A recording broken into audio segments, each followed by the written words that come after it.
one or two members is given the opportunity to ride on statement given by, by a member. And the Senator of Kitui has brought a very important statement, Mr. Speaker.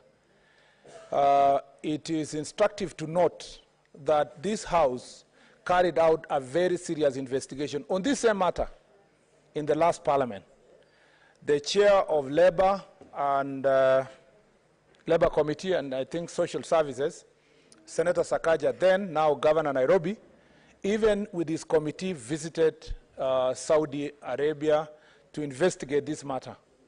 And so, Mr. Speaker, I think where this, even when you allocate this statement to the relevant committee, it will be important for that committee to start from where the previous committee left.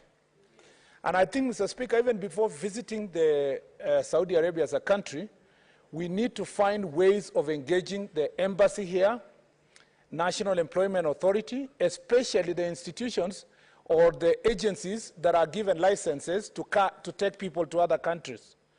And, Mr. Speaker, we must be truthful, because every time we've raised this issue, blame goes back to the people who are agencies that take Kenyans to those countries.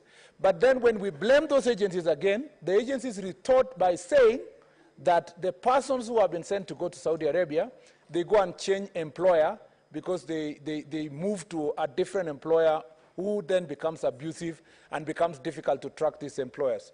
So the question we should ask ourselves here is, what is the role of our embassy there in terms of tracking all citizens? And, Mr. Speaker, what is the role of also the agencies that we send? And what will be the role of the committee of the Senate? This committee must be seized of this matter, not as a one-off, because it seems, Mr. Speaker, even when we were discussing abuse of Kenyans in Saudi Arabia, Mr. Speaker, the same day the lady who had been, Mr. Speaker, rescued in that country was coming, they were meeting with a huge contingent of young people on their way to Saudi Arabia. Remember, Mr. Speaker, we can't blame the job seekers because unemployment is a crisis in this country. These people are running away from a problem. The agencies are also responding to a problem, dealing with unemployment in the country. We must seek a balance.